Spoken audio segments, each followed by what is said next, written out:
பொழப்பு நம்ம வாழ்க்கை எதை நோக்கி பயணமா போய்கிட்டு இருக்குன்னே தெரியலையே. பொதுவாகவே மாமியார் மருமகள் ரிலேஷன்ஷிப் அப்படின்னாலே வெளியிலேருந்து ஒரு சுவாரஸ்யமான எதிரும் புதிருமான ரிலேஷன்ஷிப் அப்படின்னு பார்க்குறாங்க. என்னன்னா ஒரு பக்கம் இருக்கக்கூடிய மாமியார்கள் எல்லாருமே கடவுள் பக்தி ரொம்ப உள்ளவங்க. இந்த குளக்கட்ட கோயந்தம் பொழப்பு கலங்கின கம்மா தண்ணி மாதிரி இல்லாம தெளிஞ்ச ஆத்து தண்ணி மாதிரி தங்கு தடை இல்லாம சல சல சல சல ஓடுறதுக்கு நீதான் தயார்னு புரியணும். இன்னொரு பக்கம் எனக்கு கடவுள் பக்தி எல்லாம் பெருசா ஒண்ணும் கிடையாது. சாமி நீ நிஜமா இருக்கணும்னு வேண்டிக்கிட்டேன். இது கொஞ்சம் ஓவரா தெரியல. பாவம் இல்ல ஊரே நம்பிக்கும். சோ இந்த ரெண்டு பேரும் ஒரு வீட்ல இருந்தா எப்படி இருக்கும்? கடவுள் பக்தி இதையாவது செய்யப்படாதா, இது கூட செய்ய மாட்டேங்கிறாளே அப்படின்னு நீங்க அங்கலாய்க்கிற விஷயம் என்ன? அவனை மாட்டாடா பம்பர கட்ட மண்டையா. ஒரு செவ்வாய் வெள்ளி கூட விளக்கு ஏற்றலாம் சார், அவங்க அதுவும் பண்ண மாட்டேன்றாங்க. அது முடியாது. ஒரு 4 கிழமையில நான்வெஜ் எடுத்து சாப்பிட்றாங்க, அதுக்கும் அவங்க வந்து உடன்பட மாட்டேங்கிறாங்க. நம்ம வீட்டில் கூட அப்படிதான், விளக்கு ஏற்ற மாட்டாங்க, நான்வெஜ் சாப்பிட்டுன்னு இருப்பாங்க. ஞாயிற்றுக்கிழமை சர்ச்சுக்கு வர மாட்டேங்கிறாங்க. கேட்கிறோம் அந்த அமௌண்ட் மட்டும் எங்களுக்கு கிடைத்து விட்டால் அந்த நல்ல செய்தியோட நட்சத்திர பெருவிழாக்கு வருகிறோம். ஆண்டவரே எல்லாரும் சேர்ந்து சொல்லுங்க ஹல்லேலூயா. ரிவர் ரிவர் ரிப்பா சாலமன் பாப்பே இயேசுவிடம் கேப்பியா. ஆண்டவரே இது நம்ம சர்ச்சுக்கு போய் சாமி கும்பிடணும். அந்த ஒரு நாளை கூட நம்ம வந்து தவற விட்டோம்னா அது அப்போ மாசம் ஃபுல்லாவுமே சாமி கும்பிடாத மாதிரி இருக்கும். அப்படியா? அப்படிதான். அந்த சாமி மேல இருக்க பூவெல்லாம் அப்படியே காஞ்சு அப்படியே இருக்கும் சார். ரொம்ப அந்த ஷெல்பே வந்து பார்க்கிறதுக்கு ஒரு கலையா இருக்காது. நான் சந்தோஷப்படுவேன் சார். கோயிலுக்கு தான் சாமி பயபக்தியோட கும்பிட போறாங்கன்னா அது ஒரு பிக்னிக் ஸ்பாட் மாதிரி தான் போயிட்டு வராங்க, கோயில் சாமி கும்பிட போகல. வெக்கேஷன் டைம் எங்கேயாவது பிக்னிக் கூட்டு போங்கன்னு வீட்ல ஒரே தொல்லை. நம்ம கோவிலுக்கு போறது பிக்னிக் போற மாதிரி தானே. கோவிலுக்கு போறச்ச சாரி போட்டுட்டு போனா கொஞ்சம் நிம்மதியா இருக்கும். ஏன்டா அப்படி பாக்குற? என்ன தலைய விரிச்சு போடாம கொஞ்சம் பின்னிட்டு கொஞ்சம் பூ வைக்கலாம். பூ வைக்கிறதுக்கெல்லாம் கூட பொட்டு sir. What nonsense you are talking about me? ஒரு ஜென்டில்மேனை பார்த்து கேட்கிற கேள்வியா இது? ஹேர் ஸ்டைல பார்த்தாவே தெரியவனா இவற்றை கேட்கலாமா வேணாமான்னு? Bad man. ரொம்ப இத்துளூண்டு, அது என்ன சொல்றது, இத்துளூண்டு லட்டுல வச்சு நினைச்சியா தாஸ்? போட்டுல இப்ப நீங்களே ரொம்ப இத்துணூண்டு தான் வச்சிருக்கீங்க. எனக்கு நீங்க பொட்டு இது தெரியாம என்னென்னமோ பேசிக்கிட்டோமே. நீங்களே பொட்டு சின்னதா வைக்கிறாங்கங்கறீங்க, நீங்களே பொட்டு சின்னதா தானே வச்சிருக்கீங்க. இவ்வளவு வேலை செஞ்சு மண்டை மேல இருக்க கொண்டே மறந்துட்டேனா? ஆக்சுவலா என்ன, நீங்க இந்த பக்திக்குள்ளேயே ஒரு உங்க விருப்பங்கள் எல்லாம் கொண்டாடுற மாதிரி இருக்கு. எங்கேயா இருந்த இவ்வளவு நாளா? உன்ன மாதிரி ஒருத்தனை தாயா நான் தேடிட்டு இருந்தேன். பக்தி பக்தின்னு சொல்லி கடைசில ஆரம்பிக்கிறேன். சீக்கிரம் எழுந்திரி, முதல்ல சீக்கிரம் எழுந்திருக்கணும். சீக்கிரம் எந்திரிக்க வைக்கிறதுக்கு தான் பக்தியவே இழுக்கிறீங்களான்னு கேக்குறேன் நான். நீ கேட்ட ஒவ்வொரு கேள்வி என்ன செருப்பால் அடிச்ச மாதிரி இருக்குடா. மாதிரி இல்ல, உண்மையிலே செருப்பால தான் இருக்கு. சரி ஃபீல் பண்ணாத. 4 மணிக்கெல்லாம் நான் எந்திரிப்பேன் சார். உங்களை 4 மணிக்கு எழுந்திரிக்க சொன்னது யாரு? என்னுடைய மாமியார். ஓகே, அப்ப எப்படி இருந்துச்சு?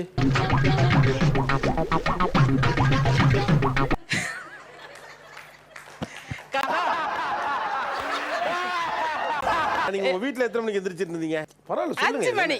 5 மணிலாம் இல்ல, சும்மா சொல்லுங்க, எனக்கு தெரியும். டேய் குசும்பே, பரவாயில்ல சொல்லு. வேண்டாம் சார். பரவாயில்ல சொல்லியா? வேண்டாம் சார். எழுப்புனாதான் எந்திரிப்பேன் இல்லையா?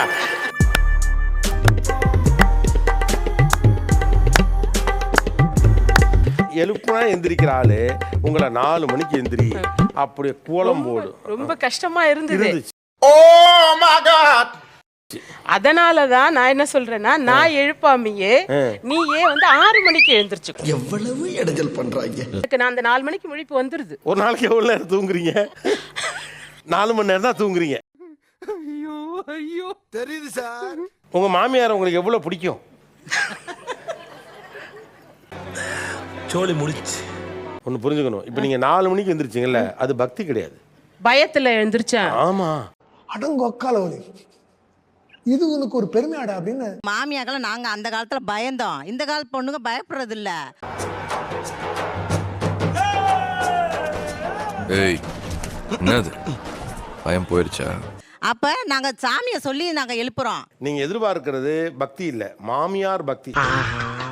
கண்டு விட்டாளையா, சூச்சமத்தை கண்டு விட்டாளே. அடியே இதுக்கெல்லாம் டென்ஷன் ஆகாதீங்க, சில் அப்படின்னு எதையெல்லாம் சில் அமைதியா இருங்கன்னு சொல்ல தோணுது. இனி நான் போற பாதை சிங்கப்பாதை. 4 கிழமை தெரியாதப்போ பிளாக் சாரி கட்டிட்டு வரும்பொழுது மாட்டுவேன் சார். என்ன இங்க வேற மாதிரியா இருக்கு? பூனை வாழை விட்டுட்டு புலி வாழை பிடிச்சிட்டனா? இன்னைக்கு வெள்ளிக்கிழமை கருப்பு கட்டிட்டு வந்து உட்காந்துட்டு இருக்க அப்படிம்பாங்க. சார் ரொம்ப ஸ்ட்ரிக்ட். எனக்கு எது ஃப்ரீ டைமோ அதுதான் வந்து எனக்கான நல்ல நேரம்னு வச்சுக்கோங்களேன். கொஞ்சம் ஓவரா தான் போய்கிட்டு இருக்கோமோ? போவோம். என்ன பண்ணிடுவானுங்க? நான் நான்வெஜ் வந்து நைட் எனக்கு இப்போ எடுத்து சாப்பிடணும்னு தோணுச்சுன்னா அது வெள்ளிக்கிழமையா சனிக்கிழமையான்றதே எனக்கு தெரியாது, எடுத்து சாப்பிட்ருவேன். கொஞ்சம் இதோட நிறுத்திக்கலாம்ல சார். இடையில எனக்கு ஒரு சின்ன ஆக்சிடென்ட் ஆச்சு. ஆக்சிடென்ட் கூட ஆகல, ஆக்சிடென்ட் ஆகிற மாதிரியான ஒரு சுச்சுவேஷன். வீட்டுக்கு வந்துட்டேன். போதும் போதும் போதும், லிஸ்ட் பெருசா போய்கிட்டு இருக்கு. இதுக்கு தாமா சொல்றேன் வெள்ளிக்கிழமை ஒரு விளக்கேத்துமா அப்படின்னு சொல்றாங்க. மனுஷங்க போடுறீங்களா? ஏன்டா போடுறீங்க? ஏன்டா போடுறீங்க? இப்ப வெள்ளி செவ்வாய் விளக்கேத்தி நான் ஆக்சிடென்ட் ஆகி எனக்கு வந்து ஏதோ ஒன்று ஆயிருந்தாலும் very interesting but I don't care. நான் கேட்டேன்னா இப்ப வெள்ளி செவ்வாய் விளக்கேத்திட்டேன், இப்ப எனக்கு ஆக்சிடென்ட் ஆயிடுச்சு, இதுக்கு என்ன சொல்லுவீங்கன்னு கேட்டா என்ன பண்ணுவாங்க? அது கம்மினே. அட பாவி, ஆளை பார்த்தா டம்மி பீஸா இருக்க, பயங்கரமான ஆளா இருக்கேடா. நான் வந்து கேரளால இருந்து வரேன் சார். அவங்க வந்து தெலுங்கு. ஊதுவத்தினா ஒரு ஊதுவத்தி இருந்தா பரவாயில்ல, ஒரு 4 5 6 7 ஒன்றும் பயப்படாதீங்க, கிரெஞ்சி வர முடியாது. நீதான் மேல ஒரு விளக்கு காம விளக்குன்னு சொல்லி வெளியே வீட்டு வாசல் வந்து 2 விளக்கு அந்த மாதிரி ஏத்திட்டு இருப்பான். சபா இப்பவே கண்ணை கட்டுது. குங்குமம் வைக்கணும், அது பொட்டு வைக்கணும், அதுக்கப்புறம் வந்து எல்லாமே வச்சு அதுக்கப்புறம் எல்லா விளக்கு ஏத்துறதுக்குள்ளே டயர்ட் ஆயிடும். தூக்கம் செய்யறதில்ல, நான் தான் நீங்க தான் செய்றீங்க. ஏன் இப்படி பாக்குற? ஜெனரேஷன் மருமகள்கள் இவங்க எப்படி பக்தியை வச்சு உங்களை அடிக்கிறாங்களோ அதே மாதிரி நீங்க என்ன பண்ணுவீங்க தெரியுமா? டாக்டர் சொல்லிட்டார். டேய், இவன் வேற என்னை ரொம்ப டார்ச்சர் பண்றான்டா. இது பண்ணக்கூடாது, புகை வருது, டாக்டர் சொல்லிட்டார். வீட்டோட மருமக விளக்கேத்தணும்னு கூப்பிடுறாங்க. இவ்வளவுதான் அவங்க செய்யறாங்க. அந்த பொண்ணு கேரளா பொண்ணு, அவங்க நம்ம சொன்னா புடிச்சுக்குவீங்களே நல்லா. ஓ, இப்ப அப்படியா? அங்க ஒண்ணு சொல்ற, இங்க ஒண்ணு சொல்ற. மாஸ்க் வர சொல்லுவாங்க சார். சரி ஓகே நம்மளும் போலான்னு கிளம்புவோம். 8 மணிக்கு மாஸ்னா 7:30க்கே ஆரம்பிச்சிருவாங்க சார். கிளம்பு கிளம்பு கிளம்பு கிளம்பு. ஐயா, ஒண்ணா வந்துட்டாங்கன்னா பாதியில கிளம்பி வந்துருவாங்க. கேட்டுக்கப்பா, கேட்டுக்க. இப்ப இவ்வளவு போராட்டத்துக்கு நடுவுல உங்க வீட்டுக்காரர் எங்க இருப்பாரு? நிறைய போறான்டா. அவர் கிரிக்கெட் விளையாட பேட் எடுத்துட்டு போயிடுவாரு.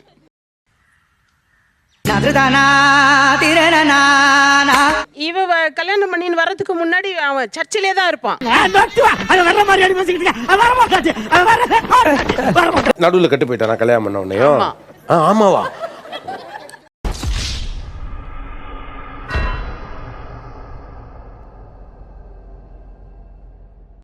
பொண்டாட்டி சர்ச்சுக்கு போறப்ப கூட சர்ச்சுக்கு போகாம கிரிக்கெட்டுக்கு போறானே ஏன்?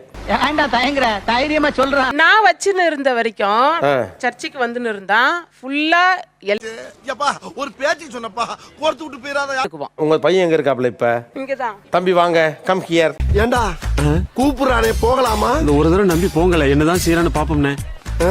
திருமணத்துக்கு பிறகு சர்ச்சுக்கு போறது இல்ல, அது மேல அந்த பக்தி குறைஞ்சிருச்சு, நான் அதனால விட்டுட்டேன். இப்போ உங்களை கேட்டிருப்பாங்களா முன்னால, ஏன்டா சர்ச்சுக்கு வந்த பையன் இப்ப வராம இல்ல, அது இருக்கானே? ஏன் தனிப்பட்ட விருப்பம் கேட்காதீங்கன்னு சொல்லிட்டீங்க. நான் என்ன சொல்றேன், நீ வந்தனே அவன் வருவான். என்னால கூட்டிட்டு போக முடியாது, நீ செய்யன்ற. உங்க தனிப்பட்ட விருப்பம் நீங்க போக முடியாதுன்னு சொல்லிவிட்டீங்க, அதுக்கு ஓகேன்ட்டாங்கல்ல? சரியா? நான் சொல்லல, ஓகே சொல்லல. எவ்வளவு இடைஞ்சல் பண்றாங்க. அனைவரும் ஒருவருக்கொருவர் சமாதானமாய் இருக்கும். மண்டலத்தில் இருக்கும் பரமபிதாவை தெரிந்தும் தெரியாமலும் அறிந்தும் அறியாமலாம் செய்த சகல பாவனை பொறுத்து மண்ணு தருப்புரிய. இப்போ உங்க தனிப்பட்ட விருப்பம் எப்படி கரெக்டோ, அப்ப அது மாதிரி அவங்க தனிப்பட்ட விருப்பம் கரெக்ட் தானே உங்க ஒத்துக்கணும். ஏன்டா என்னோட திரும்பி மோதுற? ஸ்டில் நான் என்ன சொல்றேன்னா, அது நீங்க 2 பேர் டீல் பண்ணிக்கோங்க, என்ன உள்ள கொண்டு வராதீங்க. நீ செம எஸ்கேப்டா நீ. Smart boy. 30 வருஷமா வாழ்த்த அவங்களாலே கூட்டு போக முடியாதுப்பா. 5 வருஷம் வந்த நான் எப்படி சார் கூட்டு போக முடியும்? இப்ப அவர் சர்ச்சுக்கு வர்றது போறதுங்கிறது அவங்க 2 பேரும் சம்பந்தப்பட்ட விஷயம் தானே. அதுல நீங்க தலையிட முடியுமா? முடியாது. அப்ப அதை சொல்லிருங்க. நான் நல்லா பண்றனோ இல்லையோ, ஆனா நீ நல்லா பண்ற. நான் சர்ச்சுக்கு வரல. இல்ல நீங்க சர்ச்சுக்கு வரதுல எப்படியா இருக்காங்க? எதையோ சாதிச்ச ஒரு சந்தோஷம் இவர் கண்ணுல எனக்கு தெரியும். இவன் ஏன் இந்த மாதிரி ஆனான்றது இப்ப எனக்கு ரொம்ப வருத்தமாவே இருக்கு. 4 மணிக்கு எந்திரிச்சது பூரா வேஸ்ட். அது ரொம்ப வேஸ்ட். நன்றி நன்றி நன்றி.